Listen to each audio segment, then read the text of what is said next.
Hello and welcome to episode 202. God, sorry, 202 of the NZXT podcast, the official podcast of the NZXT community. This podcast is recorded live on Fridays at 10 a.m. Pacific Standard Time on the official NZXT Twitch. It is available to stream on demand on Apple Podcasts, Spotify, and SoundCloud. Before I get into introductions, we have a giveaway going on for a $100 FlyQuest gift card for the FlyQuest store.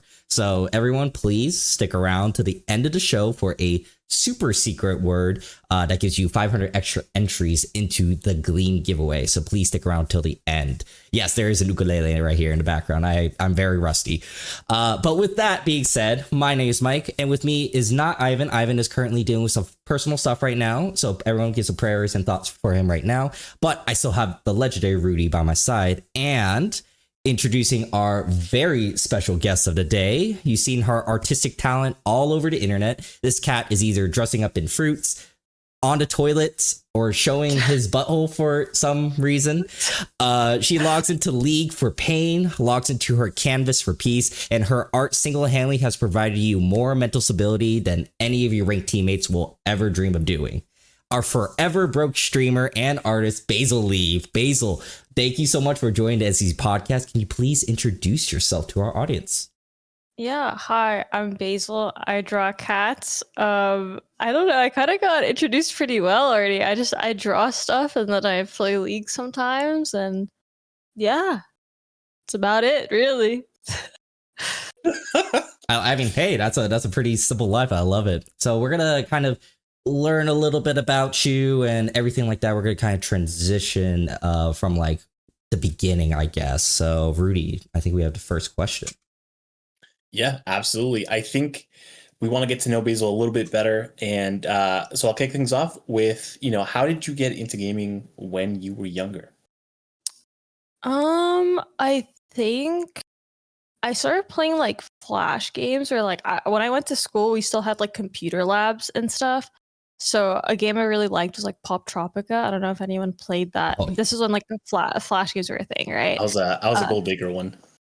I see. No, PopTropica. PopTropica was like peak. I don't know. It was so fun, and it's like I would play it in class, right? And then I think the Nintendo came out or something. Like, yeah, and I was like, oh, I really want this. Or I forgot which version of it that came out that I wanted. But before I could get my hands on that, I think I would like borrow like my cousin's consoles and stuff. I'd play random shooters. Like, I didn't really know even what was going on. I just thought it was fun. Which then led me to play like Pokemon. I played a lot of Pokemon SoulSilver. I think it was my first Pokemon game. And this was back when like you'd buy Pokemon games for $60 and they would come with something. So I had like a little Tamagotchi or something that was like Pokemon themed. Oh, it was so the good. Pokewalker, yeah. Yes. So I don't know where that went, but it was like I remember saving up so much money at that time, right, to like buy this game. And then I think I got my first laptop somewhere around middle school, and I started playing this National Geographic game called Animal Jam. I feel like it's like kind of an obscure game. Like if you know, you know. And I honestly think that was not only like my entryway to like gaming, but also streaming, because I used to like record like gameplay and like post it on YouTube when I was like 12 or something. Because I thought I was so good. It was the first game I actually put money down on too. I would use like my chore money to spend money on memberships. And then I think in high school I got introduced to League. And then I kind of just started playing League and only League. I occasionally would play Osu. I think I picked up Valorant for like 2 months and I really didn't like it. And I think I played Genshin for like a really good amount of time. But League is probably the only game that stuck around. But yeah. That's actually pretty cool here. I'm like mentally, I'm like trying to depict like the differences in like centuries between us. Because I think your Valorant is my CS 1.6, and your Flash games is actually pretty much the same Flash games that I used to play as well. Whenever we can get around like the I think you used to block a lot of those websites when I was in school. Yeah. And so you had to use like, I don't remember what it was, but it was you could like use like a site that would like override it. I remember yeah. But that's pretty cool. Thanks for sharing that. So out of all of those games that you kind of like played. You picked up like Valorant for just 2 weeks. What were some of your favorite games of that time? I still think like Pokemon games hold like a very like dear place in my heart, but up until like a certain generation, like I think once X and Y came out, I was like, okay, I can't keep track of this anymore. I think I'm getting too old. Yeah. But I think probably the most impactful games in my life were definitely PopTropica, Animal Jam, and maybe like Pokemon Black and White. Like I don't know, I forgot which one I owned. But those three were probably like the most influential games. If not like, I don't think League counts because like it's just the game I play the most now. But at that time, those are the three games that like really kept me into playing games. So you talked about League. Like, what part of League like got you kind of like hooked onto it? So I think it's because I used to play games that were like not really competitive. Like PopTropica is a single player game where you kind of just like it's like story based, right?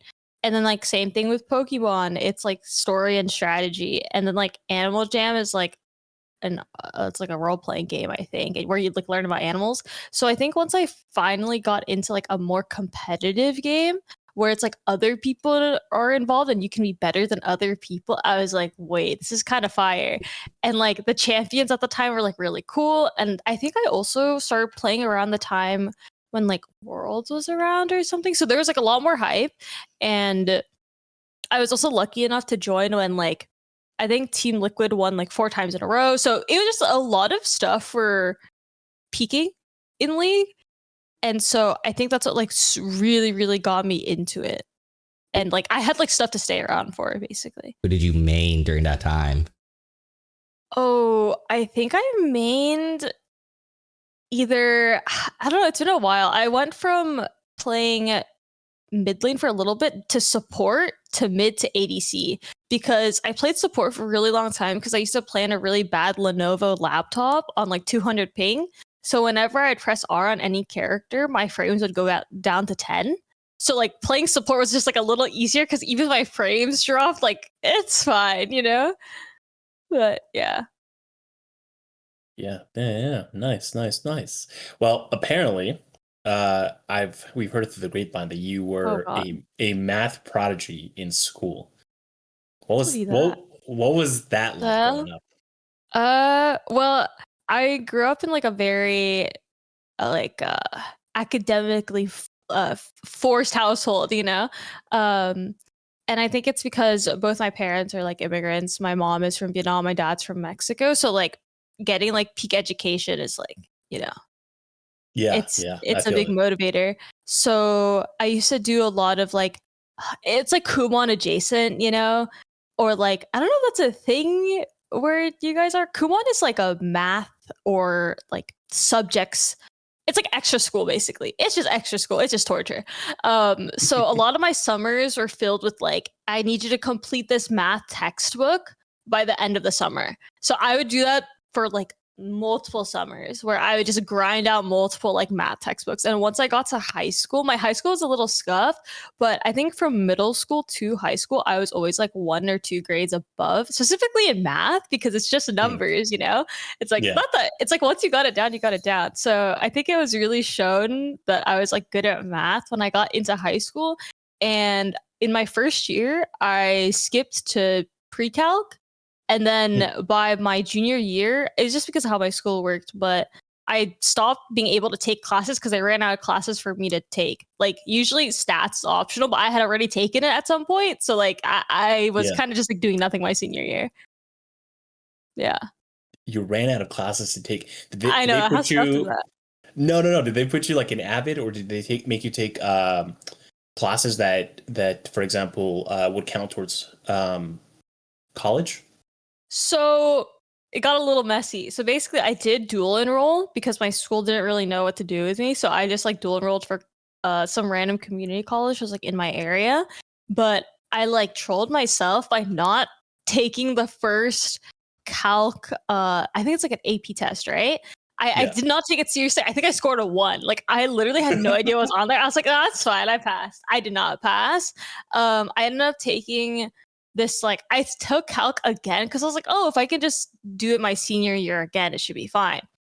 my professor, I think, wanted me dead. So I dropped out of that class. I think I passed like one random AP exam for like English, so at least that went to college. But no, I don't know. It's like once I passed the class, it just like didn't retain in my brain anymore. So it was a little like useless. But I got the A, so it's like it was good. I know it may be a little tough topic, so please don't feel pressured to talk about it. But I remember during this time, we learned that basically you're applying to certain schools and you didn't get into them. And I know you went through some hardships because of this. Like, do you have advice for people that were in your position, basically? Yeah, so it's like kind of awkward because I think I put way more pressure on myself than like my parents did. Like they just kind of wanted me to get into college. And like I still got into a UC. I went to UC Santa Cruz for like a year. And it's not the best, it's not the worst, specifically for the major that I was going for. I was a CS major before I dropped out. But like I think kids like usually put a lot of pressure on themselves, specifically in California, because that's like the most I can relate to, specifically to get into like UCI, UC Berkeley, UCLA. If not that, then like Stanford or other Ivy Leagues. And like honestly, I think what hurt me the most when I applied was not being truthful to myself, because I think I am so much better at art, right? Like obviously it's literally my job now, but I applied for CS because it was something I was good at but not passionate about. So even if I had like got into like a good school or continued my education, I don't think I would have like actually ever picked up an internship. Basically, I don't think I would actually do anything with whatever degree I got, right? So I think like some advice is college is only really what you make out of it. That's why a lot of people attend colleges specifically for networking rather than like this degree is going to take me places, because it can. But with the job market now, I think it's a little iffy, Yeah. And I don't know, I feel like naturally you're always going to put more pressure on yourself, and it's not the end of the world. Like I literally ended up dropping out. Like it's like if I had never applied to anything anyways, I wouldn't be in the same position, obviously, but it's like I'm technically in that same position where I'm not in college, Yeah. There's I think you kind of touched on a subject that a lot of people have. It's sort of like a fork in the road that a lot of people face going into their like adulthood, right? It's, do you focus on things that you're passionate about and follow your passions, or do you focus on things that you're good at and make your passions your hobbies, right? For you, it seems pretty obvious. Like you want your passion to be one, it's the thing that that you feel like you're best at. Even though you're good at other things, the things that you're best at is something that is your passion. And I feel like, I mean, I have immigrant parents too. Obviously, they're now citizens and stuff like that. But like as a first gen, I think we feel that a lot. Where it also depends, right? Because you also had guidance. Some other folks were like, our parents are just like, go be happy, do your thing, right? We don't know the surrounding area, so we don't really know what you have to, like, what standard you have to meet in order for you to succeed. Success is like made up in your mind kind of ordeal. So I just wanted to highlight that portion, because I feel like there's always a lot of discussion around, do you either follow your passion or do you follow what you're good at? And hearing it from someone who is in a similar situation as some of us were in the past as well, it's kind of nice to hear, because it's also validating for a lot of folks. Me specifically, I'll talk about me. It's validating because some of us also followed our passions rather than what we believed we were, best at, because we thought it would have made us a little bit miserable on that end. For me specifically, the things that I'm good at is something that I'm just not really comfortable with. I just don't care about almost. So the stuff that I'm mostly passionate about is the stuff that I'm becoming great at, in my opinion. So thanks for sharing all that. Yeah, I just think like in this day and age, you can kind of get a job doing anything, and also, I don't know, I think it's also like what's it called? It's just different perspectives on like life, Like I think I don't know I don't remember what the word is, like my life motto, is that how I see it? Like it's very much more like, because life is like so short, you kind of have to make the most of it. And I don't think anything really like matters that much, because there is an end, right? Correct. That's like how I see stuff. So it's like, like you might as well just do what makes you like happy, because you never know what's gonna happen. Totally. But I do Yeah. know that there's definitely other people that like live a more structured life. I just think like because my life kind of derailed that once I had such a big structure, it derailed after like the whole the college incident, you know? That's when I started being like, what actually matters? I'm just gonna do whatever I want. Totally. Within reason. No, it totally makes sense. It goes off of, whatever doesn't matter to you doesn't matter almost, right? Mhm. It's like the world is so large. There's so many points of view. I think it's a, when I was younger, I was like, oh, it's called a sphere of perception, right? So it's like Mhm. you imagine a dot in the middle of a blank paper, or like a plane, right? It's a dark plane. It's just a bright white circle, and then around it you see like a sphere open up with a whole bunch of lines going through, Mhm. and the point there is literally just the thing that occurs. Let's say the opinion that you have. It's life, right? Whatever. It's Mhm. life. There's so many different ways to explain and look at the same thing from all Mhm. kinds of perspectives, that there is no correct way to do the one thing. Mhm. There's only ever your experience with the Yeah. thing. And that's important to highlight as well, especially around folks who are like, again, more structured, but don't see the value of like, why, like some people might ask, why would you go that route instead? Mhm. So I kind That's of it. wanted Love to it. actually kind of talk about that point. Eventually, you took a break during college. Mhm. And I know, like you said, like I think all of us have families that are immigrants and everything like that. It's tough to, especially with their perceptions of wanting the best for you. How tough was it to like talk to them and be like, hey, I want to take a break for a quarter, but then eventually turns into a year? Yeah, so I kind of like lied the first time around. I was like, "Oh, I what did I say?" I think at first it was like so I had the quarter system in my college. So I think at first I was like, "Hey, like I kind of need like a quarter off for like my mental because it was definitely like taking a toll on me going into like computer science. It was one of those things where it's like I can do the classes, I just like literally have so little passion in this. It's like making me depressed again.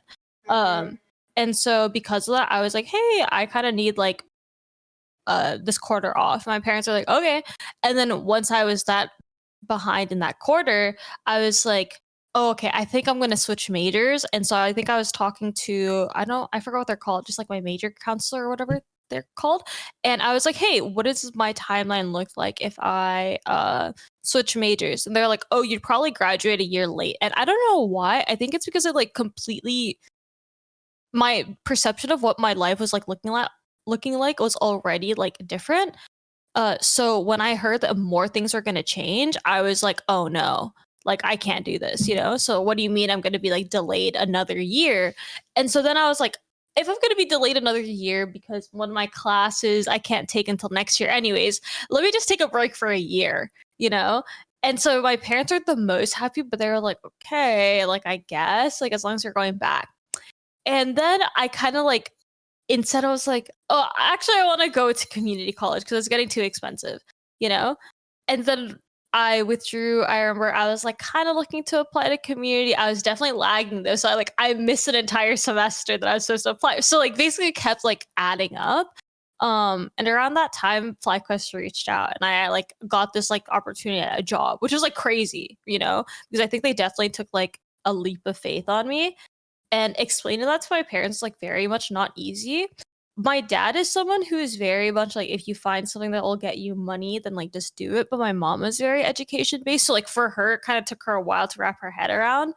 And so, like, I think it definitely strained our relationship for a while. We're totally fine now. I don't really know what happened or what changed, but like, she's super supportive now. Both my parents really are. But at that time, like, I think my mom literally was like, if you do not have a degree, like, I don't want to talk to you. And I was like, okay, like, I don't know what to do. But my dad was like, thankfully, more supportive. So it kind of like balanced it out. Yeah. And then during the break, this is where you started to go into like doing art and streaming and everything, right? So I was already doing a lot of like before college even. I want to say like let's say this starts at like 15. So around 15 was when I started streaming. It was like obviously it's like a super low viewer base and like I think I was mostly just playing League with friends.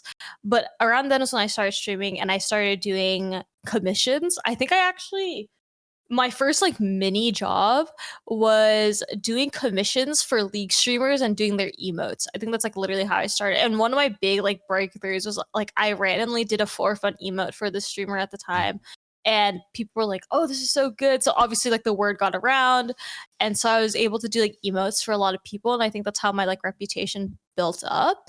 And then in college I was still doing it, so I still had this like passion to do this. That's why going into college was like so frustrating, because I was like, oh, I have this like business that I'm running essentially that's doing really well, but I can't make money right now because I'm in college, and if I don't focus on college, then like I'm gonna fail. But if I focus on college, I'm not gonna make money. So it was like, that's probably why it was so difficult for me to like enjoy college. Yeah. Yeah. That makes sense. Okay. Well, it seems like art played a really big role in Mhm. kind of obviously where you are now. But I guess my next question to you is just how long have you been doing art? Oh, I've been drawing ever since like I can remember. I don't know when I picked it up or why, but I definitely do remember like being a kid and being at home watching a show and like drawing my favorite characters. So I've probably been drawing for most of my life. How I guess how what characters are what are the earliest characters you remember doodling? There's a show called Monster High that I really liked growing up. Or yeah, so I drew a lot of those characters. I drew a lot of My Little Pony characters too. That show's fire. Uh, and Hatsune Miku actually is a character that, like I still draw, but I remember being like 15. No, sorry, even younger, like 9, and drawing her because I Ooh, thought she was so cool. yeah. Yeah. That's actually pretty awesome. So overall, you would say you probably either self-taught or is there like routines or education that you went through, YouTube tutorials, etc., creators you follow perhaps to help kind of get you to the point of like what you can draw now, like the skill level you have now. Yeah. So when I was a kid, I would rent out a lot of manga from the library because they were kind of expensive. They were like 10 to 25 bucks a piece. And like when I was growing up, I was like, dang, that's like really expensive. I can't afford Expensive. that. So I instead would borrow them from the library. And like, so a lot of the art styles I really liked. One of them is there's this manga called Black Butler. And the artist had like really, really nice, just like line work. I was like, wow, this is beautiful. So that's something that I reference a lot. There is this artist that was also really popular on YouTube who had really, really good tutorials. His name was like Mark Crilly, I think. And he was like the OG, like how to learn how to draw anime, you know? And I also rented out those how to draw anime like books. And honestly, I wish I still had them because they have some techniques that are like super helpful actually. Uh, but that's probably how I first started like incorporating like how to draw and stuff. I think there's definitely other artists I take inspiration from that I can't remember by name, or I'm not sure like specifically who they are, but I think when I think of like the most influential, it's definitely Mark Crilly. Yeah.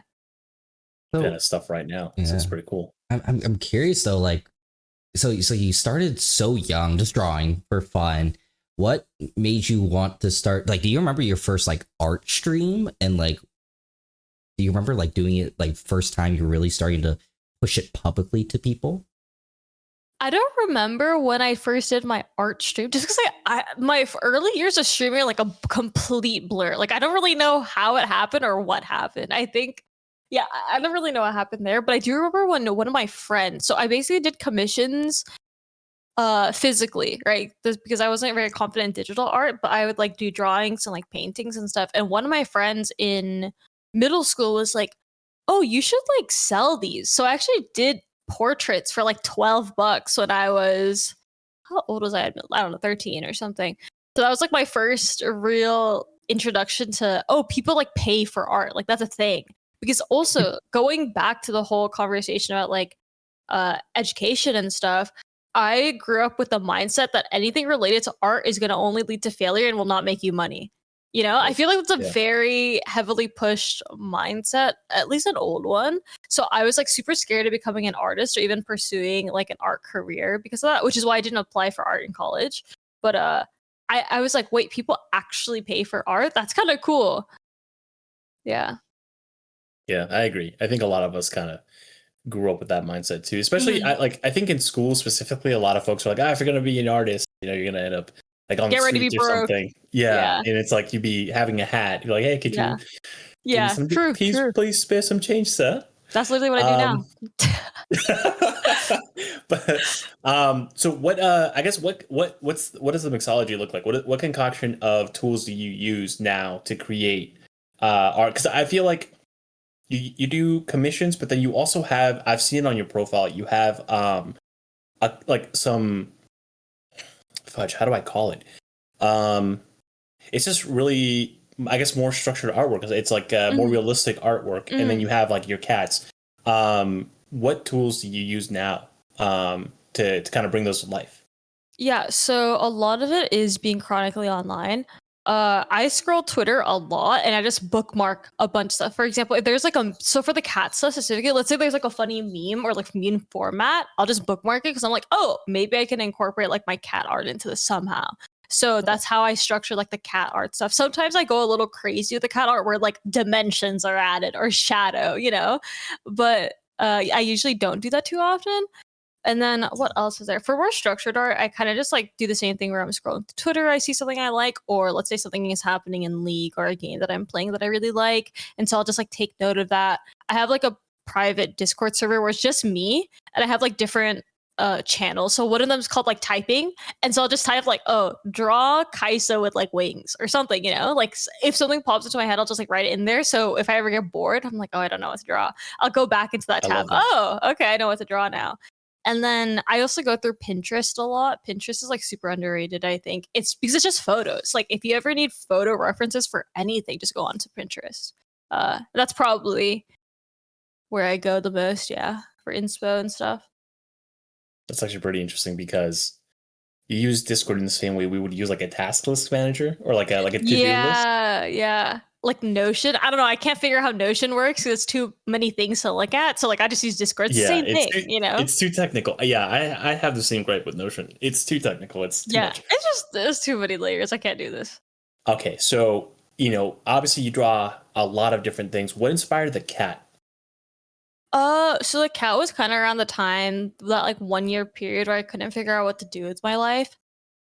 Because I had like just like semi dropped out and like nothing was really working, like so I kind of was just like, oh, I like cats and none of my drawings are even doing well. So what's the point? I'm just gonna start drawing cats. And I was like, I don't want to draw a black cat, but then a white cat doesn't really have anything interesting. And like, I don't want to color that much. So I literally just drew a cat base that I thought was like a little funky, which is why like he has like an open cheek for some reason and for the whiskers, or like the belly button was because I actually thought on a lot of Japanese like what's it called, like plushies, they have the X on the butthole, but I didn't know what it was. I thought it was like the belly, like I actually thought it was the belly button. And so I just started drawing that too. And yeah, it's kind of was like a thing where I could still express myself through my cat stuff, but it's like simple, it doesn't take up that much work. And it was like easy for me to just like almost like vent out my emotions, I like that. Yeah. You went through the Diglett Phenomenon. Yeah. The nose. Is it a tooth or is it a shine? Diglett has a nose. You see the phenomena? Yeah. So you went to the Diglett Phenomena as you were trying to figure out what the butt. I didn't know there was a thing with art. I didn't even know there was a thing with Diglett. It's people are debating if the shine is the nose or part of the nose or no. If it's a nose with a shine on it, or if it's a mouth with a tooth on it.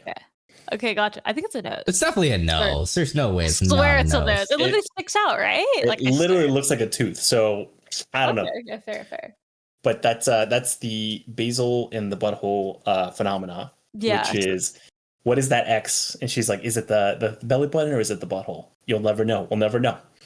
Did you did you mainly do the cat because of your cat Pomelo, or did you just I got my cat Pomelo after. Oh, okay. Yeah, I've only had him for like a year. So the cat thing was just like, I like cats. And I basically asked my dad for a cat when I was 13. I never got one. So yeah. So I kind of want to go a little bit into like your, how you kind of work around. So can you go into like a day in the life of Basil? Like, either doing artwork or traveling or anything like that? Yeah, so I think I have like different iterations of what a day looks like. So I guess a more common one is like I'll wake up, I don't know, shower, go to my PC, scroll through Twitter a bit, probably draw like 5 cats, schedule those cats out. If I have commissions, I'll probably work on those for like a few hours.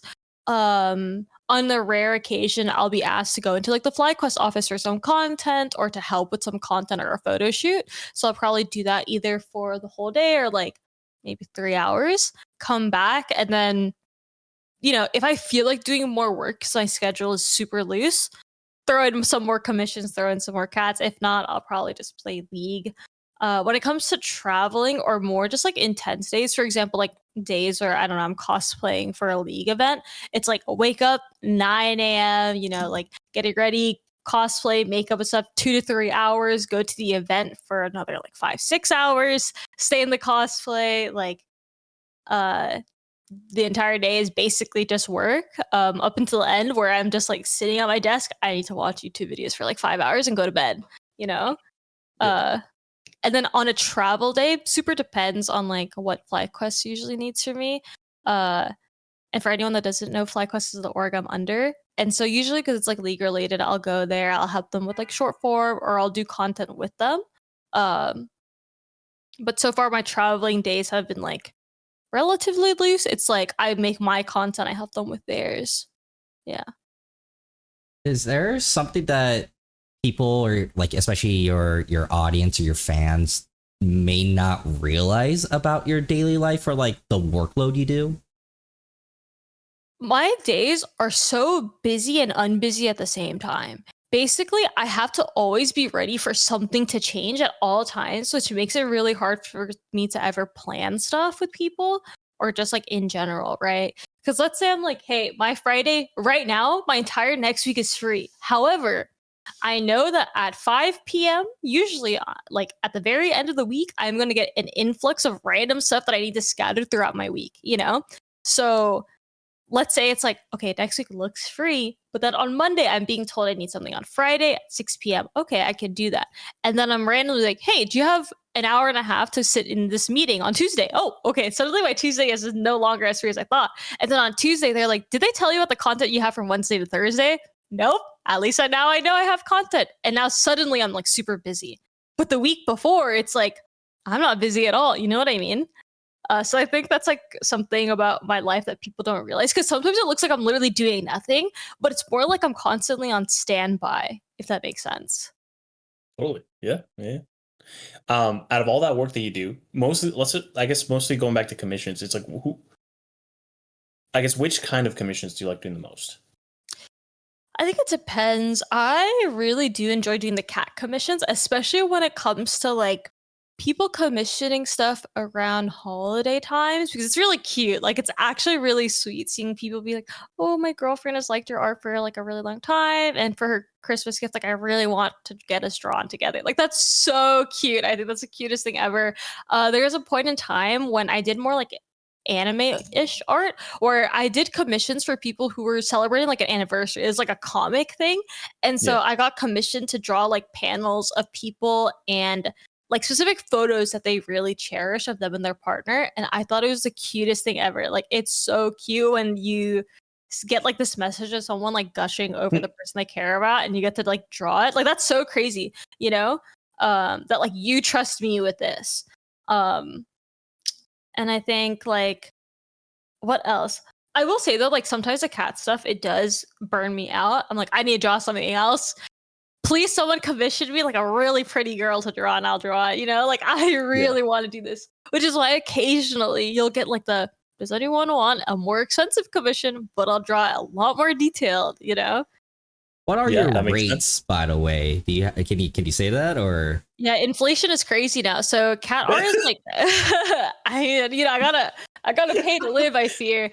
Cat art is like $50 just because I would get so many people requesting it that like I ran out of time. So it's kind of one of those things where it's like, hey, I know this is really expensive, but low key, I gotta pay the bills, and I know demand is high. I'm really sorry for the price increase, but because I have like a actual like job now, I can't delegate like 90% of my day to this, you know? And basically that's how I would work in the past, where cat commissions were like $20, but I would spend 8+ hours a day only working on commissions.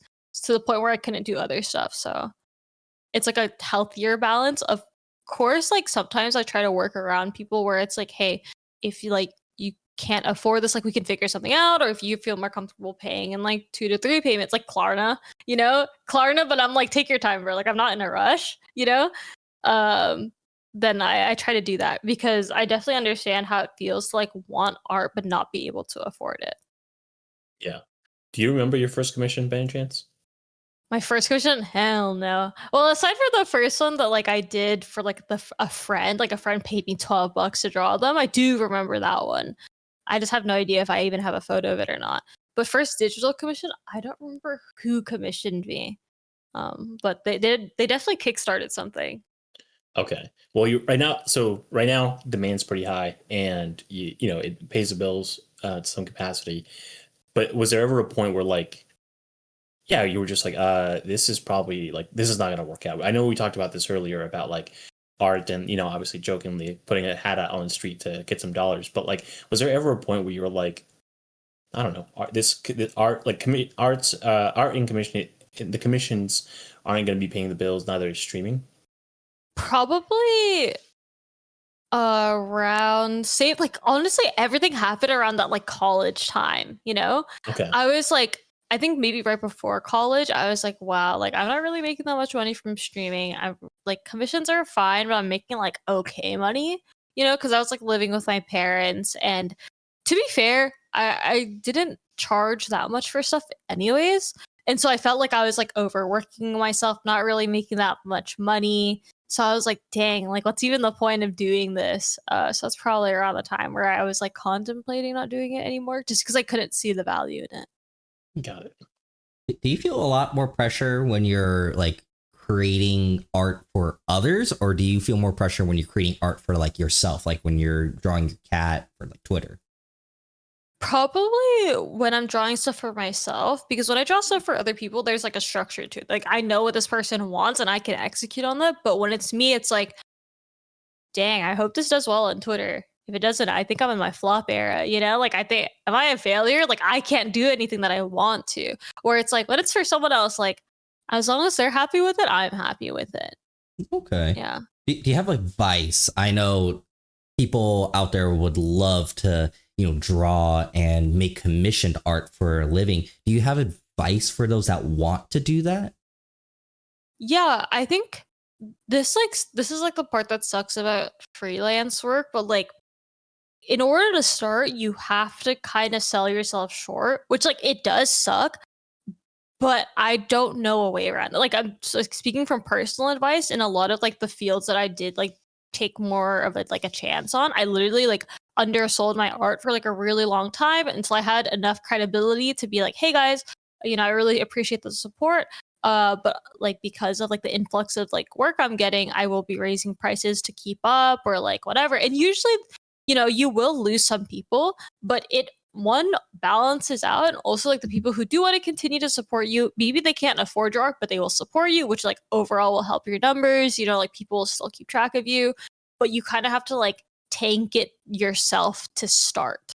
I think that's probably the biggest advice. And also like talk to like your friends. Like it's okay to like sell yourself, because I do think that like some people are worried. It's like, oh, that's so like shameless. Like why would I sell myself to other people? It's like, I don't know. It's a job, you kind of have to. It's like advertising yourself. Why wouldn't you? Yeah. And over time, like I did not like blow up overnight. I literally did this for like 4 years before I ever saw anything, So Yeah. it's a process. Are there any other challenges that you like artists as you're an artist in this entire industry, like are there challenges that some people may not realize or you should like really make sure that people keep an eye out for? Yeah, I think like workload is easy to take on, but actually executing on it can be really hard. So I think being aware of like how much work can you actually take on, or like develop a structure that's healthy for you.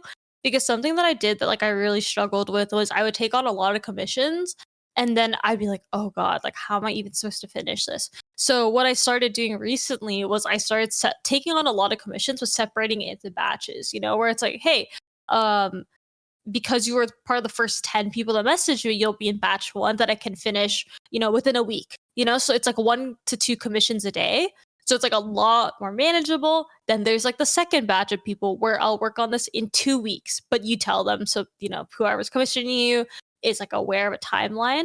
And also like as the person that's creating the product, it's your responsibility to communicate with your client to be like, hey, I am delayed. Like, I'm really sorry. I'm gonna need like another 3 days or even a week, and if someone is like, I really need this, then it's up to you to figure it out. But usually people are like, hey, totally fine, take your time. I really appreciate the update. But it's like, definitely be aware of your workload and how much you can like actually take on. Because I do think a lot of artists fall under the pressure to like constantly create, that they burn themselves out. And unfortunately, when you start doing it as work, you're not the only person that suffers from it. It's also the person that's like waiting on the art. It's not their fault that you're burnt out, and it's not your fault either. It's no one's fault, but it's like something to be aware of. Yeah, those are all things that I've also heard from other artists. My sister's an artist, so she's always talking to me about this stuff. Out of all the pieces that you've created, I guess we'll go with one personal and one that that has been commissioned. So for the personal one, it's the same question for both. Do you have a piece that means the most to you? Yeah, which one should I start with? Go with personal. Okay, personal. I think it's the most recent one I did for a player named Busio. Heard of him? Yeah, nice guy. Just because I think that was the first piece where it's like I put a lot of time into that piece. I think it took me 20 hours or more, maybe more. I think it actually took me more. Like, I literally streamed it multiple days in a row where all I was doing was drawing. I think I had like 3 or 4 12-hour streams where I was drawing straight. And it was the first time I actually committed to drawing a full piece. I was like a little different because I think that's something I struggle with, is like getting too comfortable, where it's like I look at something that's a little jarring in terms of like art, and it's like, I just can't figure this out. I'm not even gonna bother. Like, I remember I sketched that piece out when I went to my flight in Korea, which was a month and a half ago, maybe. And I was like, oh, I'm probably never going to work on this. And then I did, and then it's like, ooh, am I going to fit? I'm scared of ruining it, So it was like the first time I really like pushed through on an art piece to like complete it. And I was really happy with it. But it definitely took a lot of mental, like, I don't know what the word is. Like, I had to like push myself past the point of like, I'm scared I'm going to mess this up, Yeah, a lot of mental fortitude for sure. Mm-hmm. What about commissions? So this is like, it's not like my most complex thing ever, but I did a commission for Emaru. So her sub alerts are like this little pink bunny that shows up. I drew all of those, and like, I had been looking up to Emaru. She's probably one of the people that inspired me to stream the most, and also one of the people that inspired me to get more into League, because I used to watch her so much. And to like get a message from her to be like, hey, I really like your art. Could you draw my like sub notifications? I was like, this is literally the best thing ever. I never thought that the person I was looking up to would ever ask me to do this for them. So it's probably that one. Nice. Let's see. I got another question here for you somewhere. Okay. Well, you do a lot of art, and this is something that we haven't really talked about. But you also do fashion. Talk to us about, I guess, the fashion vertical of Basil. Yeah, so I think it kind of goes hand in hand, where it was like, I think creative outlets are like super fun, and I think I just happen to have a lot of them. Like, oh my god, no one really knows this, but like before or even during art, like let's say I'd get bored of drawing, because that happens. Like, sometimes you are a little bored of doing the same thing over and over again. I used to be into rainbow loom, if you guys know what that is. It's like it's these little elastic bands that you like knit together essentially to make like bracelets or like wallets or whatever, like whatever you want to make. I used to be into making like duct tape stuff. So I would make like duct tape bags, duct tape wallets, I was also into polymer clay. I made clay charms. I've made like figurines out of clay. What else did I get into? Like, I just got into so many random creative things that like fashion, I think, was just like in that line. And I think the reason why I picked the fashion was actually my mom is, and like at the time was like super, she just like loved dressing up. And I think she was very much like, she was like the only, you know, like woman in my life. So I like would see my mom with like bags and shoes. And I remember growing up, I actually really resented the idea of being like too feminine. I don't know why. I think that's like something a lot of girls go through. Actually, where they're like, I hate the color pink and I'm a tomboy because that makes them feel better. I don't know. But like, because of that, I actually resented a lot of fashion. I think over time, as I grew more like confident, comfortable with myself, I'm like, actually, I really like the idea of like clothes and putting stuff together. It's like customizing a character, you know? Like you can do anything. And I think it really happened during middle school when I started like, I became like fake emo for a year and I was like, oh, emo fashion's so cool. I still think it's really cool and it's still incorporated in a lot of my fashion now. But like, you know, it started there where I was like, I'm emo now. And then I was like, wait, no, I'm preppy now. And then I was like, wait, I could just like do more stuff with more clothes. This is so fun. And so I think recently after especially my trip to Korea, I like consumed so much fashion content. And I was like, these people are so cool. I love like the combinations they have of like their clothes and like how they express themselves. And it's like another way to express yourself. So yeah, that's like how I got into fashion stuff. It's definitely off the side, but yeah. No, I love that. I'm someone who I feel like I fit a lot of different profiles, and I'm always trying to figure out how to style things. I'm also a bigger guy, so I can, like, for example, I went to Japan and everyone was like, you got to get these kinds of things. Dude, the size is there. The 3XL fits on my leg, maybe. Like the 3XL shirt fits on my leg, maybe, on like a good day where I'm like flat. And I've always like struggled. I mean, for me personally. So I guess kind of going off of that, it's like for someone who's struggling, trying to figure out what fashion pieces to put together, what do you suggest? Like, do you have any advice for us that where to find it, perhaps? What to like, how to put together, how to figure out your style? I know it's a loaded question, but actually, this is a selfish one because I need this more than anybody in this room right now. I would say a good place to start is actually figure out what you like seeing on other people, right? It's like there's a reason why certain things like you will gravitate towards. And once you figure out like, okay, let's say you like dressing in a more, I don't know, let's say like preppy, right? Where it's like you like the sweaters, you like the collars, you like the chinos, you know, stuff like that. Once you have like a good foundation of things you like, or even like I like wearing black because it's like easy to pair with stuff. You know, it's like there's like little rules you can give yourself where it's like, I like this. For example, I like random holes and like zippers and random things. Why? I don't know. I just know I like it. But it's like you're giving yourself almost like a little checklist of like, I like this and this and this and this. And then you could figure it out, you know? I would recommend for figuring out stuff for like sizing. So something that I struggle with I'm not that tall, I'm like 5'7", but for like an Asian girl, sometimes fitting into like Asian brands is really hard because the pants will like go up to my ankles. I'm like, that's not what I was trying to go for, you know? I got a question. Yeah. You said you're 5'7"? Yeah. I'm 5'10", and the day that I met you, you were like 6 foot. Oh, it's because I had like giant shoes on. Oh my god! Yeah. I'm like, I was questioning. I was like, am I really 5'10"? Like, holy shit. No. I also like, I love wearing like big chunky shoes, so it makes me like 5'10" to 6 foot on like a normal day. It's not my normal height though. Yeah. But as for like finding stuff that'll fit you, I think it just takes a lot of research. Like you should start looking into fashion creators that you really like, or that fit like a similar build to you. You know, because then you could be like, okay, they're sourcing their pieces from like here. Let me see if they have them in my size, or like. I feel like some people don't look at like some brands you just like don't want to shop at, you know? But it's like sometimes even like H&M will have like one thing that looks really good, you know? And I am against fast fashion, but I also think if you take care of a piece, it'll last a long time, you know? Yeah, that so like too. Yeah, maybe you have like one H&M shirt that like, sure, it's from H&M, but it's lasted the past 3 years and it fits you beautifully, you know? And I think over time, you'll like develop a wardrobe. And because you already have like this idea of what other people are wearing that you like, you're like, wait, this shirt actually goes really well with like these pants instead of the regular pants I've been wearing them with. And then you'll start putting stuff together. You're going to get into belts. You're going to get into hats, you know, like it's fun. I think the hardest thing I struggle with is like different varying kinds of pants. I'm all torso. So like the hard part for me because I also consume a lot of YouTube content for like men's fashion, and I'm like, oh, I fit the profile of it depends on what I want to be that day.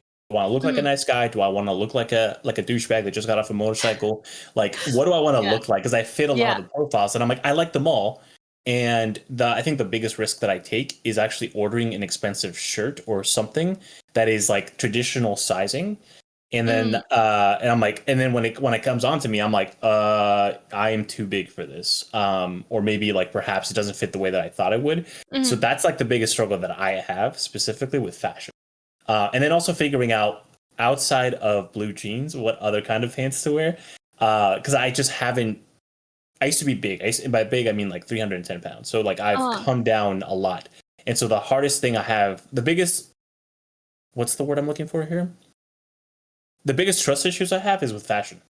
So the sizes, the sizing and things like that. Do you have any advice for folks like myself who are always like, I don't trust this kind of size? So for one, I like if you can try it on in person, always recommend. But I know that's like not an option for a lot of people, especially if you're ordering like online. Yeah. But usually they have sizing charts, and something that I actually recommend. They sell these at like really cheap stores, even on Amazon. Just buy yourself a little measuring tape and keep track of your measurements. I know it's actually super try hard, but I went to there's a store called Pop Mart, right, where they sell like figures and stuff. I spent over a certain amount, and they just kind of gave me like a freebie that was like a roll of like measuring tape that you could use on the go, right? And I like started using it for fashion because they will list their sizing charts, and like the model here is 6'1" and wears a small. So I can like take a mental note of like, I'm a little shorter, but I don't like how tight this fits. Will it look good if I go bigger? And then I look at the sizing chart. I'm like, I don't think so, you know? Okay. Let me think what else you can do though. I think also like, if you find a certain like cut that you like, and I think that's like something you should pay attention to, where it's like, maybe you like what's a cut? So for example, like, do you see how my sweater is like cut off the shoulder, right? Yeah. I like how this looks, and I also like, that the sleeves are so big, and I like that it bunches in. These are things that like you pay attention to the specific item that you like, Okay. So it's like, okay, I like these two factors. I'm gonna keep buying stuff that has this cut, this shape, because I think that'll help too. Instead of like you kind of like gambling, like, oh, I didn't think this is gonna fit how it does, because you can look at a piece and be like, this doesn't have the type of sleeve that I like in other stuff. It's probably not worth buying, Okay. Yeah. I took notes. Yeah. A lot of notes here. Do you have like a favorite fashion piece that you own? Like, what's your favorite thing to have or wear? Oh, God. Or accessorize with? Okay, I actually do. There is this jacket that I bought in Korea from a brand I really like. It's like this varsity like jacket, like is that what they're called? It's like the ones that the jocks wear. Yeah, like a Letterman varsity. Yeah. Except it's made out of like a black velvet material, and it has some black like leather accents, and it's like fits super like not frumpy, but like bulky, I guess. And like I could figure out how to wear that jacket with like a dress, but also dress it more like edgy and stuff. I literally think I've worn that jacket way more than any other jacket I've worn. If you looked at my photos from when I was in Korea, oh my God, I literally wore it every single day. Like it was probably my favorite jacket. And it probably still is. I just haven't reached for it because I don't go outside. So, I have no reason to. But yeah, probably my favorite thing that I own. I'm trying to find I think I do remember seeing those, but that was a little while ago. That was 2.5 months ago, she said earlier. Let me see if I could find like a photo. Oh, for example, if you look on like my Twitter pinned, I don't know if it'll show on this camera, but like it's this jacket. Oh, I also have it on Twitter. I drew an outfit of it. Let's see if I have it. It's this. Oh, it's like this outfit that I drew. Sorry, it's so hard to show, but I drew this outfit. And I'm wearing the jacket in it, and I swear I wore that jacket like 30,000 times during this trip to Korea. Yeah, I really like it. It does look pretty cool. Yeah, it's a super cool jacket. Goodbye by me. I'm showing it on stream right now. I like the little kind of like the waffle pattern on the bottom. It's pretty cool. I like that. You don't have to tell us Oh, sorry, go ahead. Yeah, it's just like a super cool piece. I really like it. You don't have to tell us the exact dollar amount, but how pricey was that? Maybe like $60. It's actually super cheap. Go to What? Korea for shopping. It's so nice. Oh my god. It's because the conversion of like the dollar amount is less, right? Because like the US dollar is Yeah. worth like The I think 1.4, it was no? like yeah, it's a 1.4, which is really good, Yeah. right? So like everything is a little cheaper. Oh, it was so nice. Just take me back. Man, I feel it. I feel it. Especially when I went to Japan, like I was like, oh, like I didn't even think to look at But don't even look at the price. Just yeah.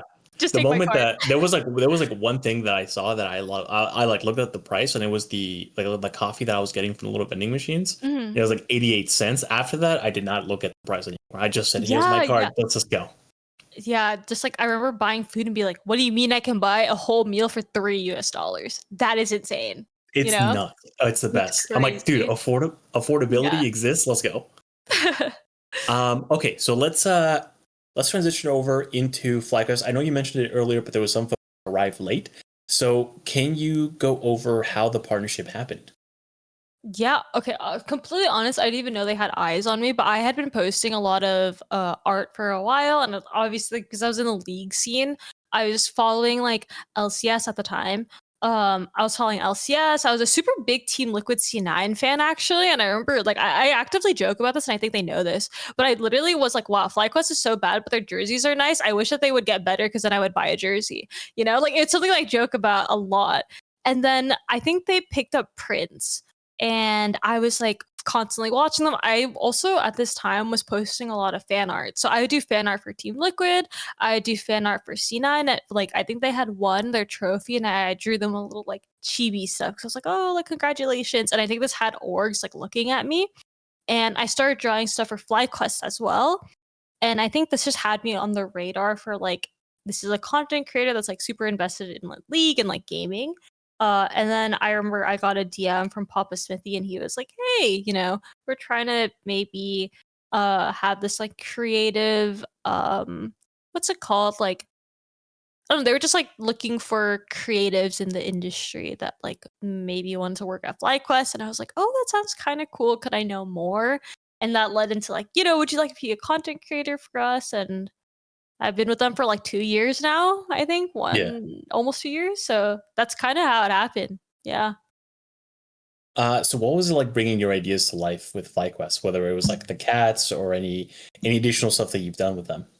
Yeah, so I think the biggest thing was like merchandise. Merchandise was never something I ever did before. And with FlyQuest, it's been really nice because all the people that I've worked with, especially on the creative team, are like super understanding and patient, especially with my ideas. Because for an esports org, I think FlyQuest definitely gets pushed a lot, at least in the apparel side.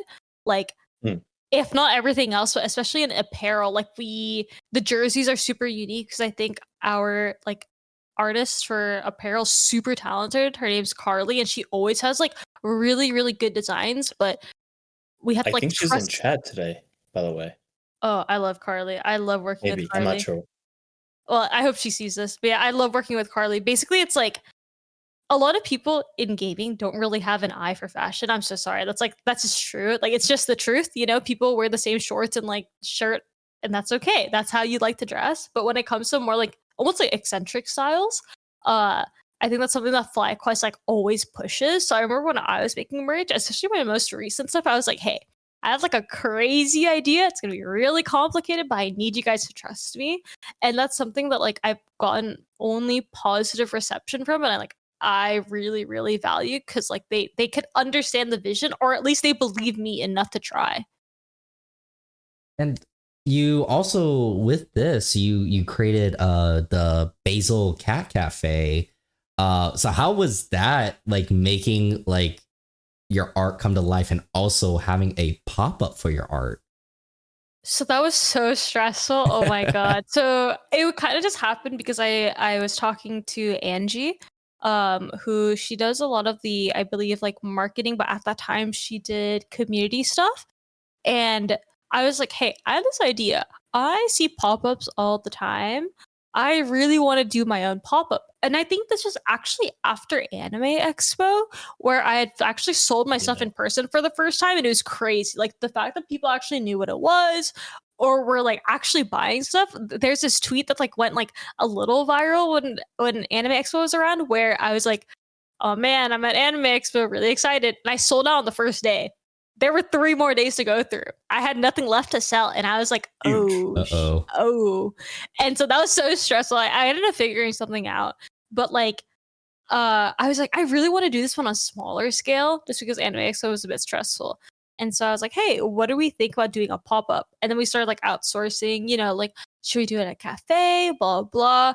And as I was doing all this stuff, I was also in Europe for Worlds. So like the time difference was a little crazy. I'm like, all the stuff that I've designed, by the way, especially for these events, are all done through MS Paint.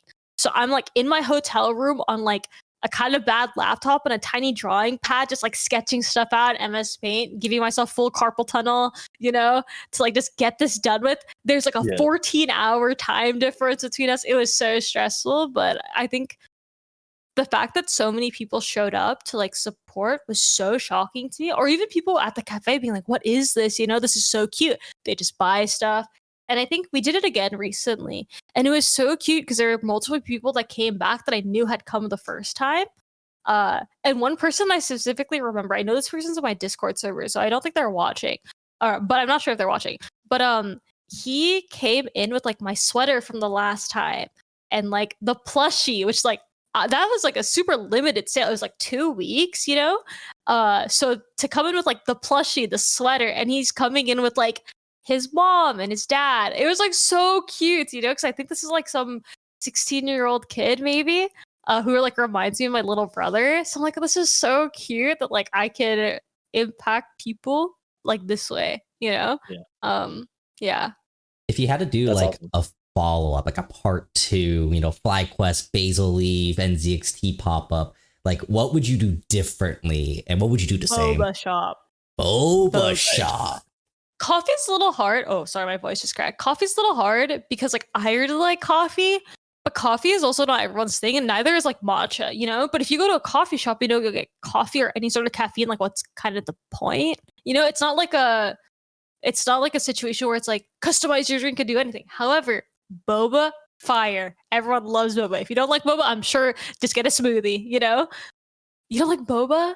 I don't care about it. I think just get a smoothie. yeah. I'm just like I because most of my friends they're like either so they're Vietnamese. They're Vietnamese and they love going to Garden Grove and they're just like, yeah, cool, let's go to BCD or let's go to whatever else. And everyone always wants to get boba. And I'm just like, why, guys? Like that has a lot of sugar. It's cool to have the effect of like the little balls, like you can chew on them. It's got nice flavors, and I love the branding. That's the one thing that I can admire from all boba branding. Everything. It's fantastic branding. It's for everybody. But then they want to go to Irvine, and they want to get in line to like really big plate. I will let that's too. I did that once where like I went to I forgot. It's like OB. No, not OB. It was one of those like Irvine boba places. I literally sat in line for 45 minutes. Dude. No drink is worth 45 minutes. Yeah, and then it's like that's all they ever want to do. They all they want to do is they want to go. And I'm like, bro, I'm Mexican, dog. Let's go get some tacos. Get some like, bro, but tacos stuff for me. Fire. Yeah, no, I know, but it's like it's all like they only care about boba. And I'm just like, dude, I'm gonna like have a rant. Maybe this is how I get canceled. So I'm just gonna have a rant about how much. Yeah, it's just all about boba and how much I don't. Boba. Stop the boba propaganda. No, but like boba shop, fire. We should do a boba shop. NZXT hit me up. There's a Michelin star boba like place here in Vegas. Odd one out? No, it's called Chicha Senchen. I think that's what it is. Chicha is so good. Their teas are really good. If you're a big tea person, I had Chicha when I went to Seattle because they have one there too. It's really good. It's really good. It's just crazy that it's a Michelin star one. Like that's crazy to think that because I always think like restaurants, but no, but boba shops can also get that too. That's fire. Yeah. Alrighty, so we'll let you know about that boba shop on the NZXT side, and then just going into, I guess, continuing with the conversation about your relationship in partnership with FlyQuest. You kind of already covered this, but just in case that wasn't the only moment that you've shared with like someone who's from your Discord, who's perhaps a fan or part of the community. What's one of the most wholesome or surprising things you've seen within the FlyQuest community? Within the FlyQuest community, let me think. Or I guess maybe it could also be reframed as like with your during your time in the FlyQuest community. Yeah, let me think. I think there's a lot of like FlyQuest fans that I've been able to interact with where like just seeing how much they care is like so sweet, Like there's this like server that has like a lot of FlyQuest fans that like follow the LTA team and they're like always cheering for them. They're always posting updates of like, hey, this just happened. And I'm like, wow, this amount of passion is like so sweet, Like it's so I don't know, it's just like it's so nice. And also, for example, I think sometimes whenever I post like stuff on Twitter, I'll randomly get like a DM, maybe every now and then, of someone being like, "Hey, I've been following you, since you first joined FlyQuest. I'm so happy that you're here," or something like. It's like those small things are really, really nice. Um, Also, whenever people go to FlyQuest events or like games and they specifically wear my merchandise, I think that's the cutest thing ever. Cause like you could wear a jersey, but instead you're wearing this like dumb cat shirt, I love you, Like that's so fire. I'll be real. I debated wearing my Basil merch, but I was like, no, that's just creepy. I'm a 33-year-old dude wearing that would have been so awesome. Wearing a cat shirt. No. Catch me on laundry days. Just kidding.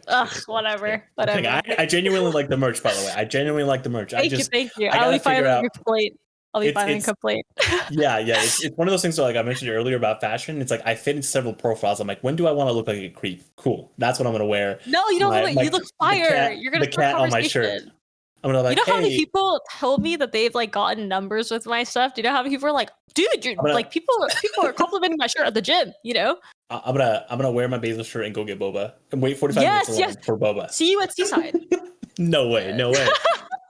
joke. Yeah. All right. So next question is there any brand or streamer that is kind of on your radar or that like you like love to work with next? We don't have to go super international, like like K-pop groups or stuff like that. But like, is there anybody on your mind? Or I guess we can. Totally up to you. Is there anything, any brand or any streamer you'd like to work with? I think like because I come from a very like OG Twitch, not like OG Twitch or like what I saw growing up, like I still really want to do more stuff with Emeru and like Lily Pichu, I think would be really fun. Let me think if there's like other artists that I would love to do stuff. Oh my god, Searle is this artist from like 2010. It's spelled S3RL. He is my favorite like music artist. He does like techno happy hardcore music, and this is like my favorite person ever. I so badly either want to go to a show or do art for him, because sometimes I think he commissions people for like his album art. Oh my god, it would be so crazy to ever do anything with this guy. Well, you do have, by the way, you do have a pipeline, you know that, right? With folks that are in LA that can get you connected to a lot of these people. Just a heads up. I don't know if you've explored those avenues, but it's just this guy's like deep. Like this guy's like 45, literally went off the radar for a few years, did not play at any shows because he had kids and wanted them to go through college before. That's lovely. I know, great guy. And so he only recently went out to do like a rave in Australia. So he's like low-key coming back. I remember I sent him an email back when I was like, I don't know, maybe like 4 years ago, be like, hey, I really want to make a video with your music. Am I allowed to use it? And he's like, yeah, go ahead. I was like, this is so awesome. He just responded to my email, I love that. I absolutely love that. Yeah. Yeah. Probably that guy. I'm looking at his stuff. I'll check out his music later too. Because someone in the chat commented that's a MySpace age name drop. And I'm like, whoa, wait a second. That might bring back some memories. Like the moment I hear like one of his songs. This guy, if you know like Pika Girl and like Rave Girl, I don't know, you had to have like, I don't know what kind of people listen to this music. If you're like a scene person, you probably know who he is. But I only discovered him like super late into my discovery of like EDM and stuff. Because I used to listen to Nightcore a lot. Oh, yeah. So he's just like fell down that pipeline, Yeah. Shout out Searle. Interesting. Okay.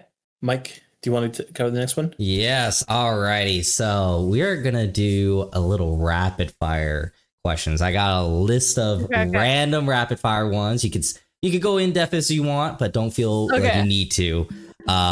So first, actually, this was actually from a chat from Bali321. What is your favorite emote? My favorite emote? Oh shoot, I really like buh. Like I don't know. It's this like 7TV emote of this cat looking like this. You know, I don't know how to explain it, but it's just like BUH buh. But I like that one. Oh, I know that. I'll show. Whenever someone talks to me, I just buh. oh yeah, It's really funny. Who's your favorite K-pop group? Oh shoot. Recently it's been like aespa, but I don't know. I used to be into more K-pop before, but my tops are still probably like I really really like Red Velvet and Twice, and I used to really like Blackpink, not anymore, but mainly probably Red Velvet and Twice. Yeah. The only K-pop group I ever accepted into my life was Girls' Generation Pop. Oh, fire! Unfortunately, they're super retired, so not in our hearts. They will be forever young. Who's your bias?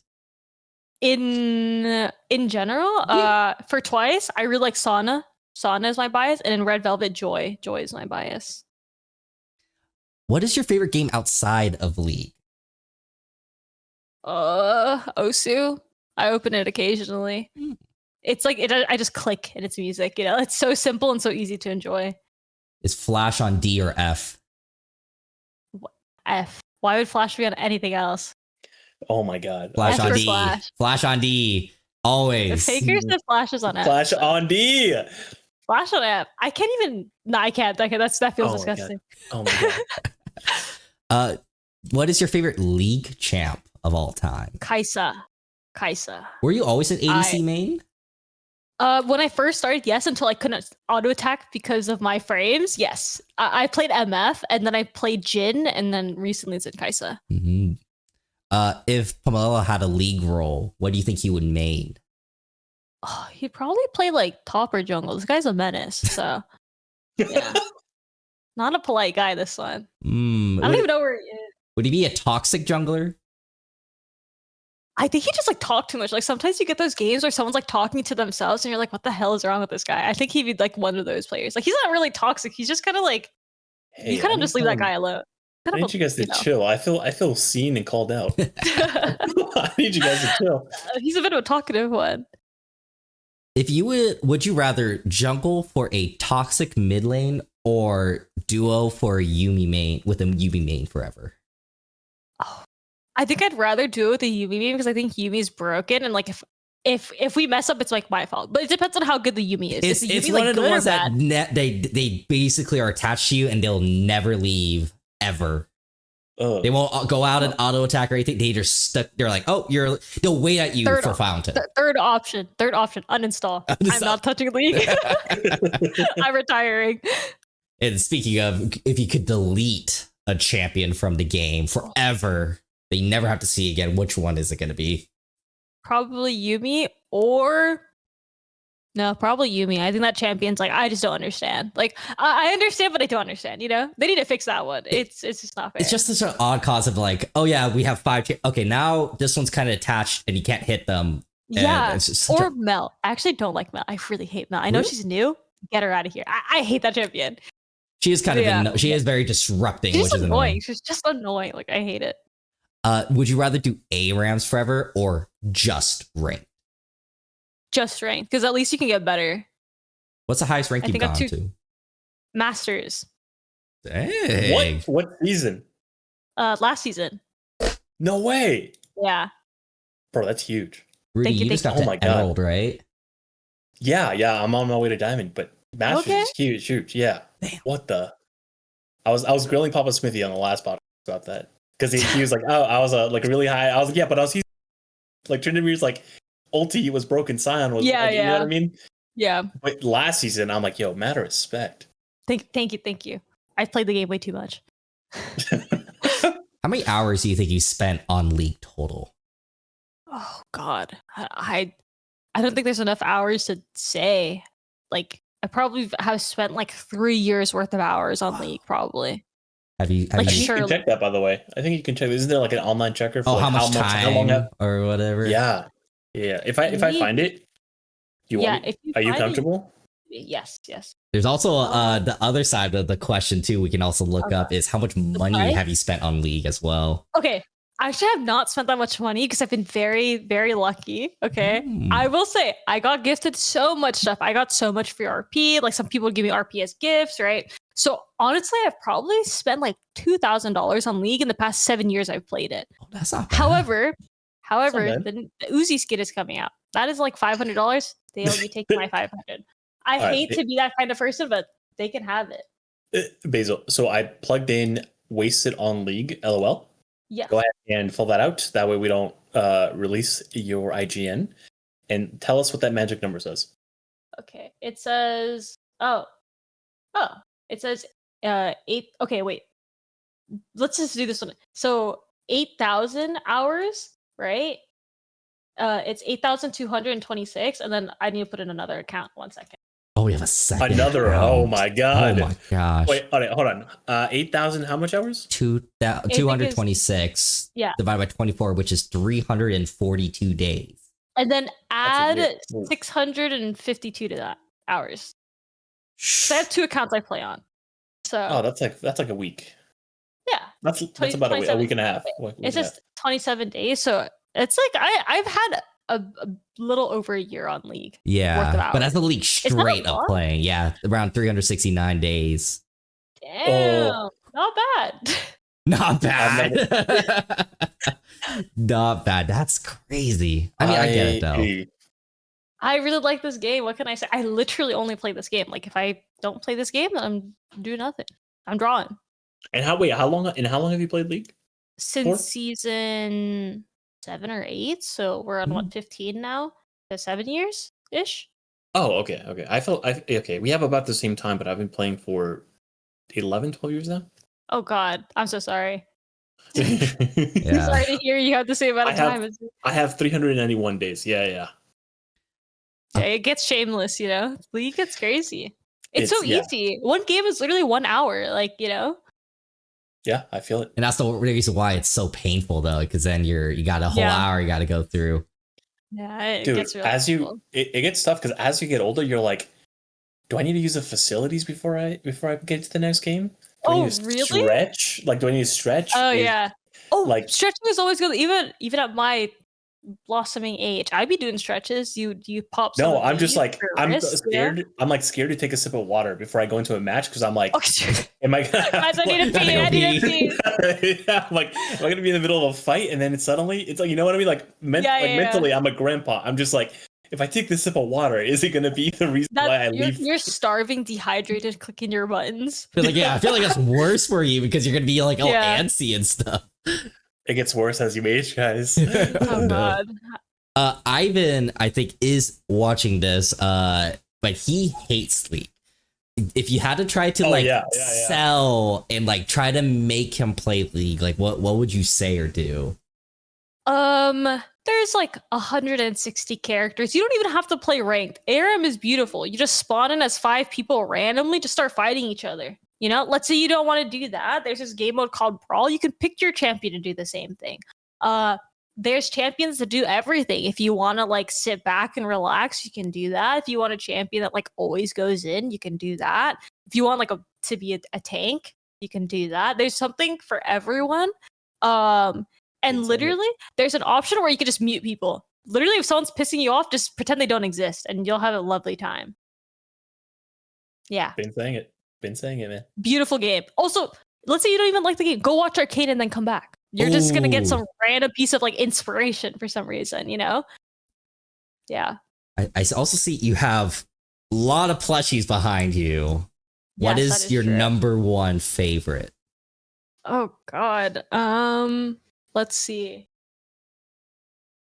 My favorite, it has to be this recent pickup, the Hachiware, this guy. It also looks like he's like glistening in the light. But probably that one. I got it as a gift recently, and it's like a super surprise. And I was like, no freaking way. This is so awesome. So probably that guy, yeah. Or if not that guy, that pink one that's like in the middle. Sorry, I can't see where I am. is the first gloomy bear I ever bought. I'll go into like a mini lore drop. During COVID, I got really into these things called gloomy bears, they're like a Japanese character that is supposed to be like a PSA on like animal cruelty or like animal testing, where it's like, don't obviously like abuse animals. And the whole story is like this kid adopts a bear and is like trying to like turn it into something it's not. Like it's a bear, and so the bear like will go and attack the kid like constantly. It's a cartoon. It's like not anything like violent, or I guess it is, so it's not like horrible. And then I was like, wait, these bears are fire. And so over the time of COVID, I just started buying a bunch of them. And like that one, the purple one, is like I spent way too much money on that one. Why did I do that? I don't know. COVID was an era, but yeah, that pink one was the first one that started it all though. I remember buying that one for $50. Oh my god! I just looked him up, and he's like body slamming him into the ground, like he's punching him. Like, oh my gosh! Also, shout out! I have like a life-size Miku figure in the back too, or cut out. So yeah. How long? When did you get that? It was actually a stream thing. I remember I saw it at a store at my local mall. I went on stream. I was like, if someone gives me 5 subs, I'll go back and buy it. So I gifted me 5 subs, and I went back and bought it, and it's been with me since. So I think it's been like 2 years. Do you like to draw in silence or like with like music or a video in the background? Loud music all the way. So the videos I really like watching are, sometimes I get into like really obscure videos. So videos I like watching are like documentary style, something really long that I could just like keep on. So like images with disturbing backgrounds, or like, why did the Costa Concordia fail, like random videos about like things that just happen around the world that someone can go into depth for like 3 hours. That will be on the back. Timeline of Final Destination, I will put that on, start drawing. If not those videos, really loud music. I have this playlist on it's the same playlist I used to play League, and if I listen to that, I feel so like in the zone. I'm like working, I'm like, oh my god, this music is so freaking epic, I need to keep working. But yeah, it's definitely the mix of those two, or like a League stream every now and then. Through the Fire and the Flames by Dragon Force. That's the one. You play that in the background, and you just start working, or what? You literally get lost in it. You get the 10-hour version, because that like the I think it's like 7 minutes. The song. It's not a song. It's not a song more so than it is like a guitar riff. Yeah. For like the whole time, if you've heard it, and then if you just put like the 10-hour version of it, all you got to do is like it doesn't feel repetitive until you obviously hear them sing again. Through the Fire and the Flames by Dragon Force. Best Guitar Hero song of all time. It was like the hardest one. Oh, so I remember now that's where a lot of people discovered it. Yep. Yeah. Guitar Hero. Cool. Through the Fire and the Flames. That one works for me all the time. Either that, I love a good guitar riff. That like so good. Yeah. And then for me, it's either that or Emery in the back. There's a song called, maybe it's called Flame Wall. It's an Osu map. A lot of this music info I get now too is definitely because of Osu. Like I think that's why I listen to the type of music I do now. But like some of these have some crazy riffs. It's so good. But yeah. Sorry, next question. No, you're good. Matcha or boba? Oh, what do you mean I can't have both? No, you can only choose one for the rest of your life. Recently, matcha. I think I like appreciate like the higher quality matcha, and like the caffeine in it's really nice. And sometimes boba definitely is just like a sugar overload. I've definitely been reaching for it less, but yeah. Now matcha, I think. Would you do matcha tea or matcha ice cream? I actually don't like ice cream. I don't like ice cream that much. I think the texture is like too boring. So probably tea. Yeah. What would your last meal be? I always like to hear like what's someone's like last meal, like your favorite. Oh god. Last meal. Okay, I think I have like 2 answers. Either my mom makes me pho for the last time. Damn, that's so, and then takes me out. Or I really, really like, oh my god, there's just too many good options. Just give me a platter of sushi, but specifically a lot of salmon and like California rolls. Oh my god, peak. I was gonna ask what kind of sushi is it? The sushi that's like in rolls, or the sushi like the sushi? I think sashimi. Nigiri. I think depends on like what we're going for. Like in terms of like rolls, I actually California rolls super basic. I just really like them though. You know, it's like the crab. I really like crab. So if not that, honestly, anything with salmon or just straight up salmon. So it's kind of hard. I don't really. It's like either one type of roll or just pure salmon. Obviously, that's kind of how I do it too. Like I love tuna. Like I'll do like tuna nigiri all the time. But then like give me like the craziest roll, like this like deep like shrimp tempura deep fried roll. I have a question for both of you. Thoughts on cream cheese in sushi, like Philadelphia rolls? I can't. Ew, no. Right? Okay. Hold on. I'm a sauce guy. I love sauces. And this is a cultural thing. If I cannot not have food without hot sauce or some kind of like sauce into that. That's spicy. And so generally I like flavor and I like different flavors. And like, so for example, when I get a plate, you know how people like parse things? They have like place, they have stuff. I grab one fucking spoon and I'm just like, I mix it all together, like put it all in a bowl, mix it all together, add a couple more sauces. So I'm a big fan of adding additional things to the flavor of, I don't think it's called umami, but like just the natural flavors of the things. I believe it enhances it unless I'm like, unless it's part of the experience and like it's like an omakase where it's like rather than you adding stuff, you have to eat it just as the chef provided it. That makes sense to me. But if you have to give me the option, give me the sauce. No, cream cheese is just so weird. I had a bad experience with basically we're at all you can eat sushi, and remember when you do all you can eat sushi and you don't finish it, they'll charge you. My friend goes, "Oh, I'm gonna order this Philadelphia roll with cream cheese." I'm like, "All right, that's on you." He literally goes to me, goes, "I can't finish this," and I look at this cream cheese and I'm like, I'm fine. Famous. And I had to finish it before him, and it ruined it for me. It's just like bro, like cream cheese is like diabolical. I think I can't. I just don't know why you need cream. Like I see someone in chat said like that? Literally, who did that? Like cream cheese and salmon, like a salmon lock bagel, fantastic. That's great. But like putting that with sushi with rice and which one of you Americans bastardized my sushi? Like I'm saying, who put that on there? Who put cream cheese in sushi? We need to find you. 1980s. A Madame Saito, a sushi chef and restaurateur in Philadelphia, created a Philadelphia roll in the 1980s. Oh, Philly makes sense. Of course, that's why. I mean, what's it called? I won't like ick your yum. Whatever that saying is, I won't yuck your yum. Yep, yeah. I won't judge, but I will silently judge you. Yeah, but I will. Yeah. Listen. I'm not gonna take this from boba lovers. What? Just this man has no taste. It's okay to be wrong twice. Yeah, it's okay. It's fine. Now I know how Ivan feels. Ivan, if you're there, you and me both, buddy. All right, I got a couple last questions, and then we'll go into announcements. Which color do you think has the most anxiety? Anxiety? Which color? I don't know. Orange.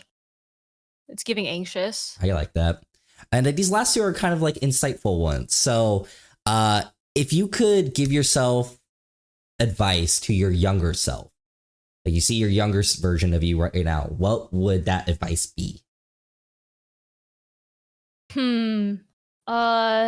Probably to like not lie to myself. Like, throughout my entire childhood, I was the whole like math thing we're talking about, like the fact that I cannot believe I applied to colleges under CS. I don't even like computer science. I'm just happen to be okay at it, So I think that's like a big thing. Like be true to yourself because like anything can work out. Do you think, and this is the final one, which is, would little youngin Basil, would that young version of yourself believe where you are now? Hell no. I don't even believe what's going on. I don't even know what's going on every day. I'm like, wow, this is crazy. Like, there's so many times where with my friend, I'm like, dang, this is so crazy. Like, what am I doing? But as a strong follow-up, do you believe that young Basil will be proud of this Basil?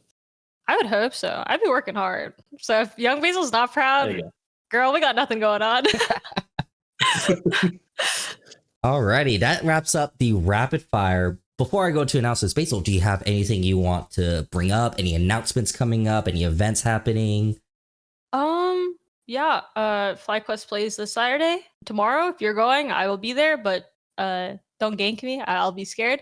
Let me think. What else is happening? Plushies, different kinds of plushies coming out in the fall. I know people are asking about that. Fall time. Next thing, NZXT. Can you work with me on a desk mat? That'd be pretty cool. I think people would like it. Just saying.